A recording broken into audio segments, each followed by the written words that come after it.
नमस्कार शेतकरी मित्रांनो, सध्या सर्व शेतकरी बांधवांना एकच प्रश्न पडलेला आहे की राज्य शासनाच्या माध्यमातून दिवाळीपूर्वी जी मदत शासनाने जाहीर केली होती तर ती मदत शेतकऱ्यांच्या खात्यामध्ये पोहोचत नाहीये। ज्या शेतकरी बांधवांच्या खात्यामध्ये पोहोचली आहे त्यांनाही अगदी तुटपुंजी पोहोचलेली आहे आणि काही शेतकरी बांधवांच्या खात्यामध्ये तर 1 रुपया सुद्धा पोहोचलेला नाही। आणि अशातच आता माननीय मुख्यमंत्री देवेंद्र फडणवीस साहेब यांच्या माध्यमातून शेतकऱ्यांसाठी काही विशेष घोषणा करण्यात आलेल्या आहेत। तर मग त्या घोषणा कोणत्या आहेत, शेतकऱ्यांना कशा पद्धतीची मदत मिळणार आहे याच बद्दलची सविस्तर अपडेट आपण आजच्या व्हिडिओमध्ये जाणून घेणार आहोत। तत्पूर्वी मित्रांनो, आपल्या YouTube चॅनलवरती नवीनच असाल, पहिल्यांदाच आले असाल तर नक्की सबस्क्राइब करा, जेणेकरून शेती संबंधित अशाच नवनवीन अपडेट्स आम्ही तुम्हा सर्वांकरिता घेऊन येत असतो।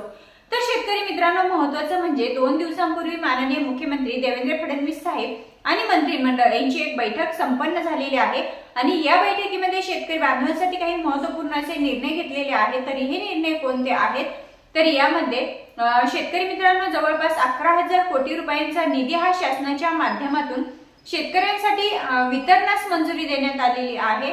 आता हा जो निधी आहे 11,000 कोटी रुपयांचा, तर हा निधी कोणत्या शेतकरी बांधवांना मिळणार आहे, म्हणजे महत्त्वाचं म्हणजे हा निधी शेतकऱ्यांच्या खात्यामध्ये जमा होण्यासाठी तुम्हाला कोणती महत्त्वपूर्ण अशी कामे करायची आहेत आणि हा निधी कोणत्या शेतकऱ्यांना मिळणार आणि कोणत्या जिल्ह्यातील शेतकऱ्यांना मिळणार ही सविस्तर अपडेट जाणून घेऊया।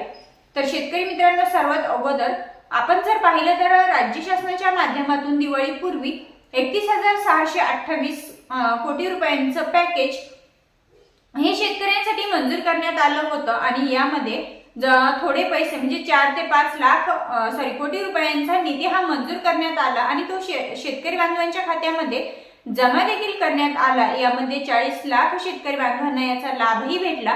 परंतु आपण जर पाहिलं तर जवळपास 75% लोक असे आहेत की त्यांना या योजनेचा लाभ भेटला नाही किंवा अतिवृष्टी नुकसान भरपाई जी शासनाच्या माध्यमातून मंजूर केली तर ती त्यांच्या खात्यामध्ये पोहोचलेली नाही आणि त्यामुळे शेतकरी बांधवांना असं वाटतंय की सरकारने जी मदत केलेली आहे ती मदत केलीच नाही। परंतु मित्रांनो, काही शेतकरी बांधवांना याचा लाभ भेटला आहे आणि जे शेतकरी बांधव बाकी आहेत म्हणजे ज्या शेतकऱ्यांना अद्यापही त्याचा लाभ भेटला नाही अशा शेतकरी बांधवांना आता हे 11,000 कोटी रुपयांचा निधी जो शासनाच्या माध्यमातून 2 ते 3 दिवसांपूर्वी मंजूर करण्यात आलेला आहे तर त्या निधीतून शेतकरी बांधवांना आता मिळणार आहे।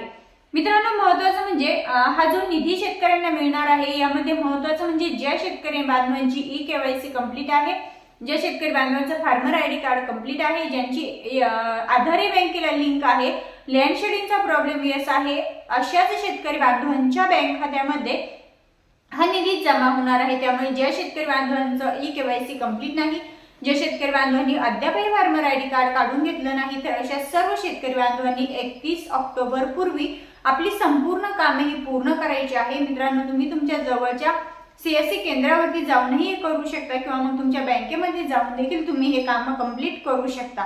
जर तुमचे यातील एक जरी ऑप्शन नो असेल तरी सुद्धा तुम्हाला अतिवृष्टी नुकसान भरपाई पासून मुकावं लागेल किंवा मग तो हप्ता तुमच्या बँक खात्यामध्ये जमा होणार नाही। ही सर्वात महत्त्वाची शेतकऱ्यांसाठी अपडेट आहे। मित्रांनो, आता आपण जर पाहिलं तर आपल्याला दिवाळीपूर्वी जे अनुदान शेतकऱ्यांच्या बँक खात्यामध्ये जमा झालं तर हे NDRFच्या निकषानुसार हेक्टरी 8,500 रुपये जमा करण्यात 6,800 रुपये जमा करण्यात आलं। परंतु 32,000 कोटी रुपयांचा जो निधी शासनाने मंजूर केला तर यामध्ये हेक्टरी 8,500 रुपये प्लस 10,000 रुपये रब्बी पिकांसाठी असे हेक्टरी 18,500 रुपये मंजूर करण्यात आले आणि ही जी रक्कम शेतकऱ्यांना मिळणार तर ही 3 हेक्टरच्या मर्यादेमध्ये शेतकऱ्यांना मिळणार अशी ही माहिती माननीय मुख्यमंत्री देवेंद्र फडणवीस साहेब असतील किंवा मग तो GR जो निर्गमित करण्यात आला तर त्या GR मध्ये निर्गमित करण्यात आली होती।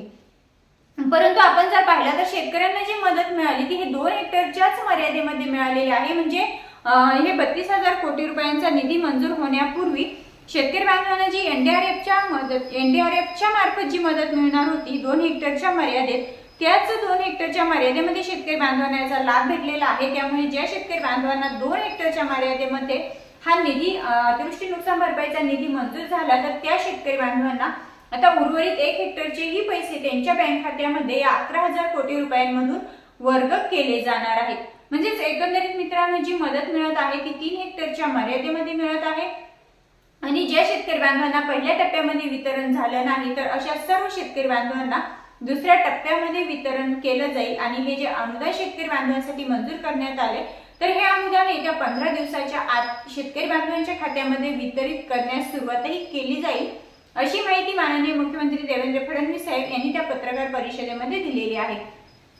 मित्रांनो, राहिली आता अतिवृष्टी नुकसान भरपाई जी मंजूर झालेली आहे ती तर शेतकऱ्यांच्या खात्यामध्ये लवकरच वर्ग केली जाईल, परंतु राहिला प्रश्न शेतकरी बांधवांच्या कर्जमाफीचा। आपण जर पाहिलं तर आपल्या राज्याचे माननीय बच्चूभाऊ कडू जे असतील शेतकरी नेते, तर हे सध्या शेतकरी बांधवांच्या हक्कासाठी शेतकरी बांधवांच्या कर्जमाफी सोबतच त्यांचे अनेक प्रश्न आहेत, शेतकरी असतील, दिव्यांग असतील, सर्वांचे प्रश्न घेऊन ते नागपूरला गेलेले आहेत आणि त्यांना मोठ्या प्रमाणामध्ये किंवा मोठ्या संख्येने शेतकरी बांधवांनीही सपोर्ट केलेला आहे।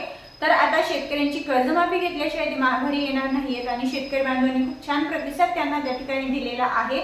सरकारला आता कर्जमाफी केल्याशिवाय पर्यायच राहिलेला नाही, सरकार लवकरात लवकर शेतकऱ्यांची कर्जमाफी नक्कीच करेल। मित्रांनो, तुम्हाला काय वाटतं कमेंट मध्ये नक्कीच व्यक्त व्हा। पुन्हा भेटूया अशाच माहिती सोबत, तोपर्यंत जय हिंद, जय महाराष्ट्र।